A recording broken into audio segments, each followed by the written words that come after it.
शिवे स्वरूप शिविकार नमः त्रियोग संहार के। बोलिए आचार्य गुरुदेव श्री वृक्षसागर जी महाराज की, बोलिए अहिंसामयी विश्व धर्म की।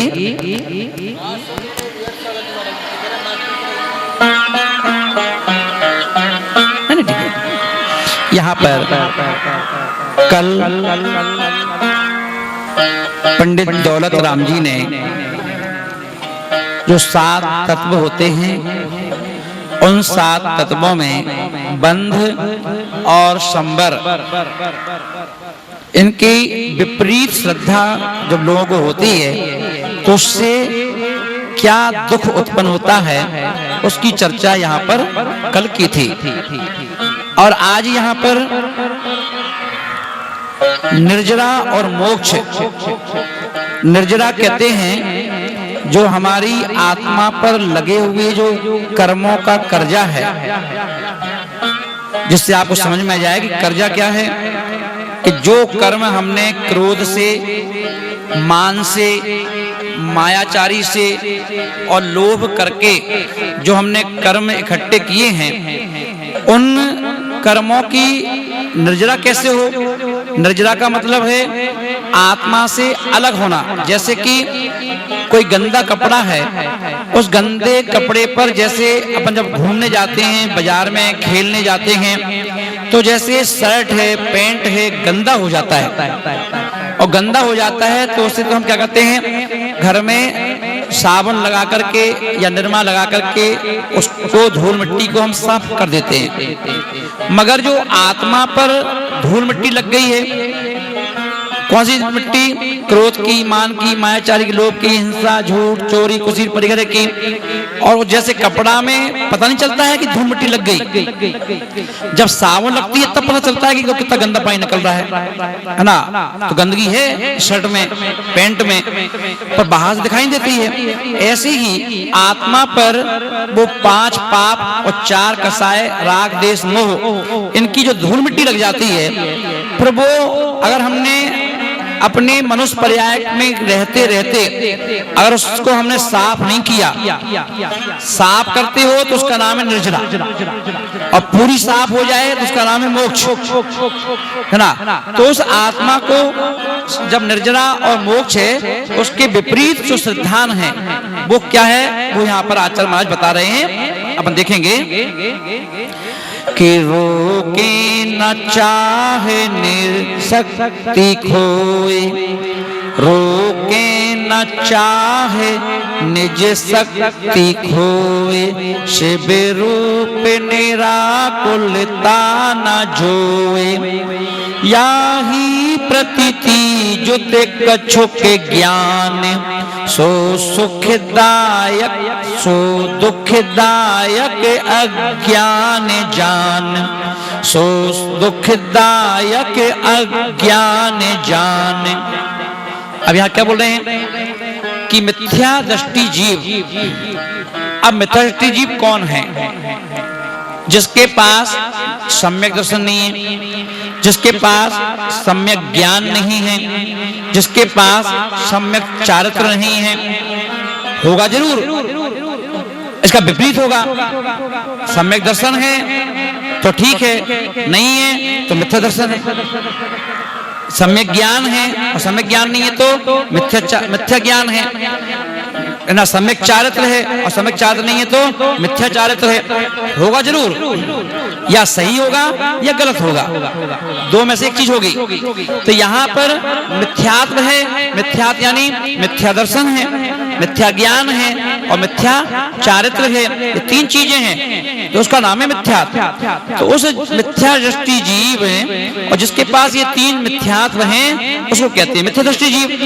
जिसके पास सम्यक है उसको बोलते सम्यक दृष्टि जीव। तो वह मिथ्या दृष्टि जीव अपनी निज शक्ति को, जो आत्मा की निज शक्ति है, उस शक्ति को, अपनी आत्मा की शक्ति को खो करके और चाह यानी इच्छा को नहीं रोकता है।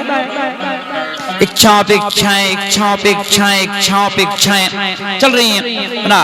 और हमारे जीवन में इच्छाएं ही तो सबसे बड़ा दुख है। इच्छा कहो, आशा कहो, तो जो आशा है, इच्छा है ना, चेतन की अचेतन की जो एक चाह है ना, तो वह चाह ही दुख का कारण है। और मिथ्या दृष्टि जीव में ये चाह भरपूर होती है। उसके दिमाग में उठते बैठते खाते पीते कुछ ना कुछ आत्मा के विपरीत उसके अंदर चाह रही, कोई ना कोई चाह, ये ऐसा हो जाए, ऐसा हो जाए, प्लानिंग होगी तो ऐसा हो जाए, वैसा हो जाए, मिथ्या दृष्टि है ना। तो वह चाह है, तो क्या करता है, उस चाह को नहीं रोकता, इच्छाओं को नहीं रोकता है ना। और क्या करता है, निराकुलता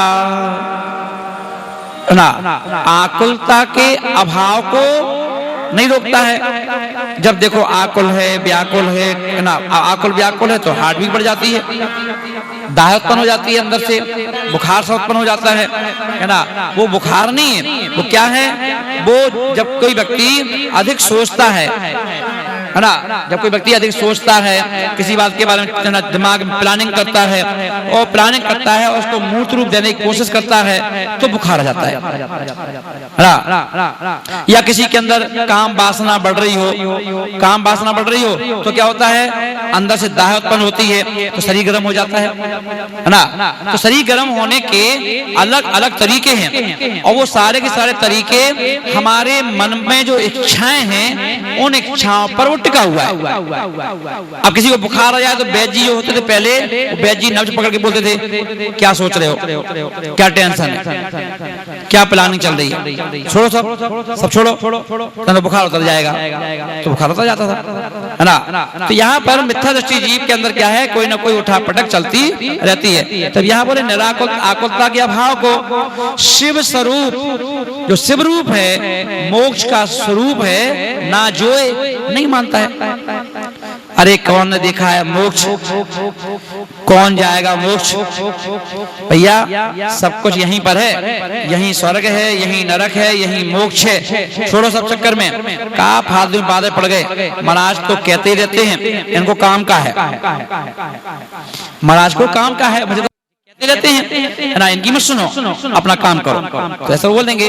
तो बोले कि उसको आकुलता व्याकुलता भी होगी और मोक्ष के बारे में कोई श्रद्धा नहीं होता है। तो यहाँ पर ना, याही इस प्रीति जुत प्रतीति जुत मिथ्या मान्यता से सहित कछुक ज्ञान, जो कुछ ज्ञान है तो वह दुखदायक है। कैसा है, दुख को देने वाला ज्ञान है। जो ज्ञान वो दुनिया समझ ज्ञान है, और वो ज्ञान क्या होगा, तुम्हें गड्ढे में गिराने वाला ही होगा है ना। हो सकता है वो ज्ञान तुम्हें 4 दिन सुकून देगा, 4 दिन तुम्हें कुछ हो सकता है तुम्हारे मन की इच्छा पूरी कर दे, पर वो 4 दिन के बाद नियम से ए ननट इज डैश बंडर, 4 दिन की चांदनी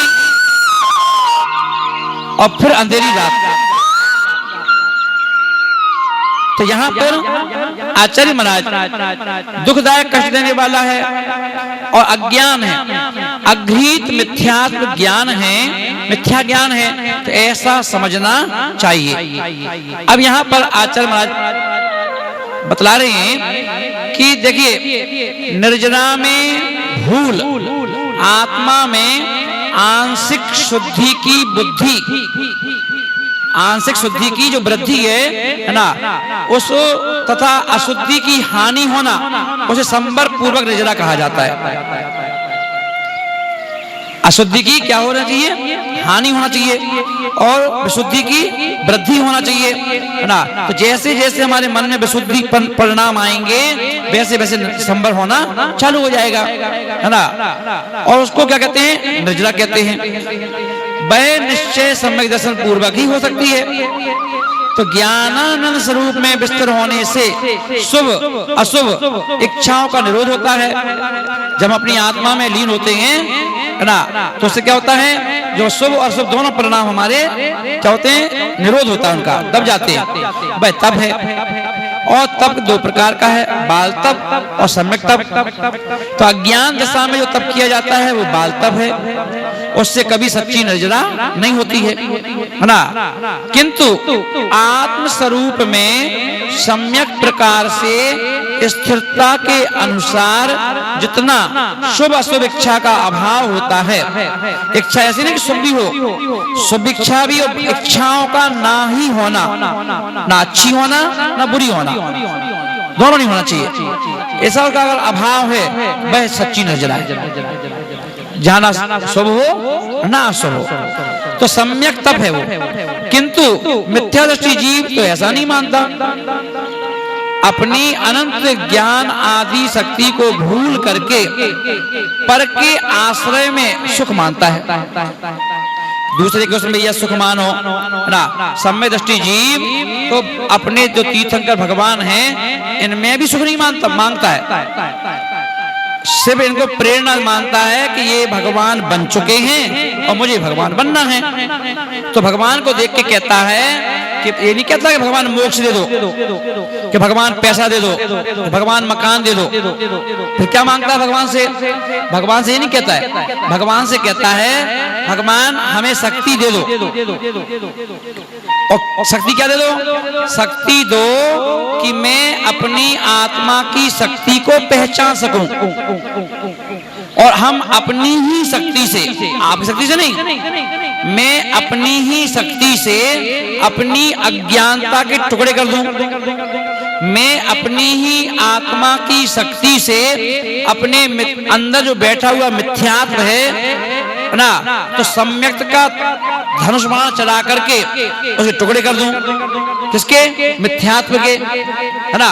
तो ये शक्ति दे दो और मैं अपनी आत्मा में अनंत भवों के लगे हुए जो कर्म हैं जिनका बंध हो चुका है आत्मा से, मैं उन आत्मा से लगे हुए कर्मों को क्या कर दूं? संबर के साथ तप करके निर्जरा कर दूं उनकी। तो ये शक्ति दो। अब इसमें कहां आया कि भगवान करेंगे? इसमें सारी चीजें हम ही को करना है और खुद ही करना पड़ेगी। तो इसीलिए आचार्य महाराज बोल रहे हैं कि हमें शक्ति चाहिए और कुछ ही चाहिए। आप हमारे कर्मों की निर्जरा आप नहीं कर सकते हो, हमारे कर्मों की क्यों कर सकते? भगवान क्या नहीं कर सकते? वो तो भगवान बन चुके और भगवान कभी सिद्धालय से वापस आते नहीं है। तो इसलिए क्या करेंगे? बोले भैया एक काम करो, कर्मों की निर्जरा हो जाए, इसलिए हमें ऐसी शक्ति दे दो, मुझे ऐसी शक्ति, कौन सा गाता ना, मुझे ऐसा वर दे दो